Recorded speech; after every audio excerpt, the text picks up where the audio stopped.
Olá pessoal, aqui é o Velgas. Hoje é dia 21 de maio de 2025. A Força Aérea Ucraniana destruiu depósitos russos com equipamentos dentro. Aviões de caça ucranianos dizimam defesas aéreas em Kursk. Quero convidá-los, inscrevam-se no canal, deem um like, compartilhem com as suas redes sociais, façam os seus comentários. Conto com você que assiste e não é inscrito para inscrever-se no canal, porque aqui você vê a verdade, somente a verdade. Muito obrigado.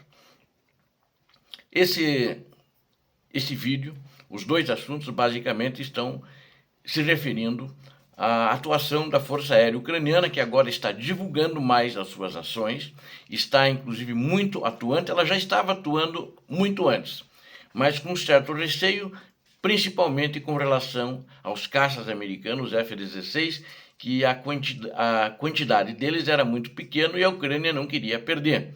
Como ela tem conseguido, de acordo com as suas estratégias, as suas táticas, mantido todas as suas esquadrilhas de aviões, caças, tanto os de fabricação ucraniana, ainda da era soviética, quanto os F-16 e os MiG-2000 franceses intactos. Então, estão conseguindo bons resultados e estão dominando o espaço aéreo, não dando muitas condições para a Força Aérea Russa intervir. Aliás, eles estão com medo e se afastando cada vez mais das fronteiras da Ucrânia. Mas ainda tem atuação, é claro, né? Bom, então a aviação ucraniana ela destruiu com bombas depósitos onde tinha equipamentos e tinha também na região um alojamento para militares da Rússia. E esse depósito foi descoberto na região de Vuhledar, que é uma cidade, não foi exatamente tudo isso dentro da cidade, né, mas na região, e o serviço de inteligência da Ucrânia, ela conseguiu identificar esse depósito onde estavam armazenados lá dentro veículos blindados de combate, tanques de guerra e também outros equipamentos, inclusive armamentos, né? Tais como obuses, tais como morteiros, entre outros. Então foi uma grande perda, né? Com elas armazenavam esses equipamentos militares nessa localidade, nessa região que foi há pouco menos de um ano tomada pela Rússia. Foi no ano passado, ali no leste da Ucrânia. Esse reconhecimento, que também foi confirmado por drones de reconhecimento, que foi acompanhado dias antes para ver a movimentação que se fazia no local. Aí também veículos militares, outros que não são blindados, não foram especificados, e eles estavam também carregados, caso houvesse necessidade, para transportar a logística para os locais determinados pela Rússia. Agora, como resultado, a Ucrânia fez mais de um ataque aéreo em sequência, já na sequência, né, contra esses depósitos, e o equipamento que estava lá, como eram bombas explosivas incendiárias que foram lançadas, ele foi consumido pelo fogo, ou seja, o que não foi consumido pela explosão, na hora do impacto das bombas, ele foi consumido pelo fogo, e deixando uma lacuna na assistência militar logística do exército russo na região ali de Vuhledar. E também existia ali dentro da mesma, não colado, mas dentro da mesma região, vamos dizer, do território desse depósito, uma edificação, um prédio de médio porte, mas não era alto, né? Um prédio de aproximadamente 3, 4 andares, né? E ele foi destruído também, os caças destruíram, porque ali era um alojamento das tropas russas na região. Então essas instalações militares também foram atacadas. Não se tem exato o número das baixas dos russos nesse ataque, mas com certeza devem ter tido muitos feridos e muitos mortos nesse ataque contra essa edificação. Enquanto isso, ainda a aviação ucraniana, os aviões de caça, eu não disse o tipo de aviões, que nem sempre, pelo menos alguém, pode ser que algum outro blogueiro, algum outro canal tenha recebido, eu não recebi, o tipo de aviões que atacaram essas posições. Mas a Ucrânia está usando basicamente, os mais usados é MiG-29, o F-16 e o Mirage 2000 para essas operações. Mas o 27 e o 25 e o 24 também, os MiGs, né, também estão sendo usados. Mas os mais usados são os 3 primeiros que eu citei. Bom, na região de Kursk, né, onde a Ucrânia continua prevalecendo e atacando e contra-atacando os russos naquela região, fazendo com que a logística da Rússia fique inclusive mais esticada, a Ucrânia está intensificando as operações ofensivas na região.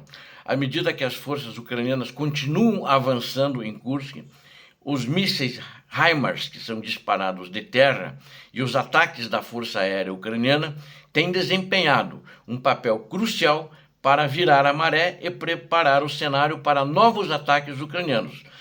Isso é o que está acontecendo. Chegando cada vez mais próximos para capturarem os assentamentos que são taticamente ou eventualmente estrategicamente valiosos para a Ucrânia, segundo as informações recebidas da Força Aérea Ucraniana.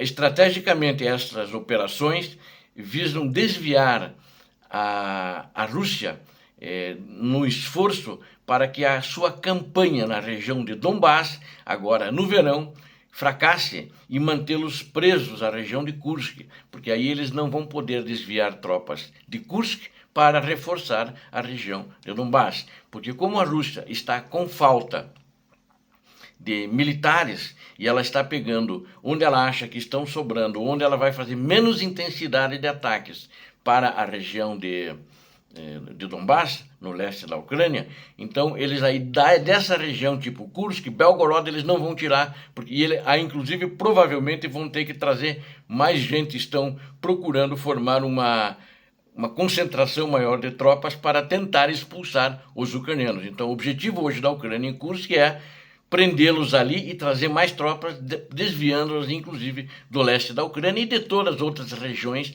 do teatro de operações da Ucrânia. Expondo assim a resistência russa, expondo as suas vulnerabilidades e a novos contra-ataques ucranianos em Kursk, que aliás, como estão acontecendo todos os dias. O ataque ucraniano também em Novi Put, onde exploraram uma brecha, que é também nessa região ali, já à frente de Teotkino, onde os ucranianos tiveram sucesso aí na região, nessa localidade.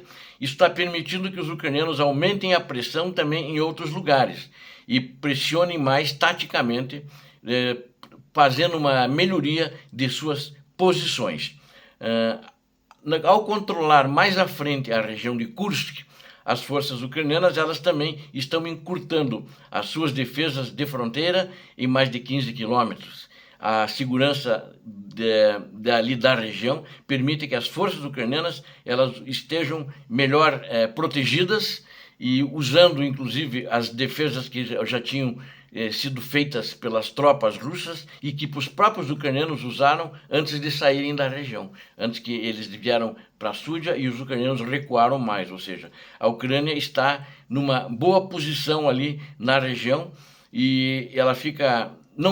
ela não está muito longe da fronteira, ela está entre 15 a 20 quilômetros da fronteira da Ucrânia, e agora os russos é que ficaram com problema, porque eles estão esticando a sua logística para fazer esse enfrentamento com os ucranianos, e isso expõe o deslocamento dos russos muito, inclusive expõe por estradas abertas, e as capacidades ofensivas e defensivas da Rússia estão expostas ao ataque dos caças da Força Aérea Ucraniana, que tem tido sucesso em dizimá-los. E também os ucranianos têm intensificado seus ataques com foguetes HIMARS, para não permitir aos russos que eles consigam novamente subjugar e fazer com que os ucranianos recuem, e mantendo assim as tropas russas ocupadas e fazendo com que a Rússia seja obrigada a trazer mais tropas para a região.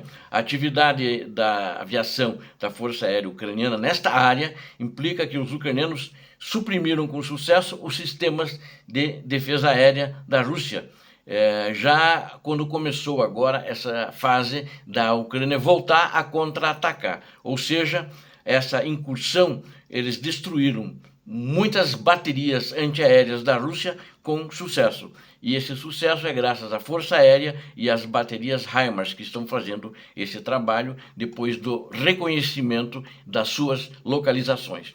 Obrigado a vocês que assistiram esse vídeo, conto com vocês, inscrevam-se no canal, deem um like, compartilhem com suas redes sociais e façam seus comentários. Você viu aqui a verdade. Inscreva-se. Deus abençoe vocês, Deus abençoe a Ucrânia, Deus abençoe o Brasil. Paz e bem, paz para toda a humanidade.